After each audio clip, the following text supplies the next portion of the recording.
Welcome back to my channel. మేము Lakkaram park Khammam వెళ్ళినప్పుడు అక్కడ స్నో బిస్కెట్ ట్రై చేసాము. మేము మా ఫ్రెండ్ అందరం కలిసి వెళ్ళాము.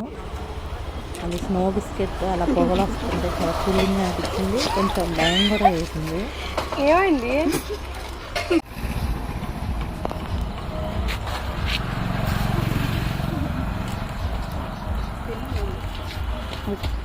ముక్కులో చెప్తుంది.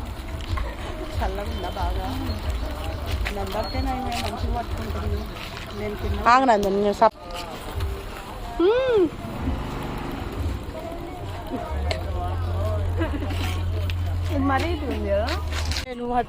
అలా బ్రిడ్జ్ మీదకి వెళ్ళి అలా కొంచెం సేపు అలా ఉండేసి తర్వాత బయటకు వచ్చేసాము. తర్వాత బోటింగ్ కూడా వెళ్ళాము అందరం కలిసి. బోట్ డ్రైవ్ కూడా ఒకసారి చేసాము. అలా అందుకే 4 మెంబర్స్ 5 మెంబర్స్ కలిపి 4 మెంబర్స్ ఒక కొంచెం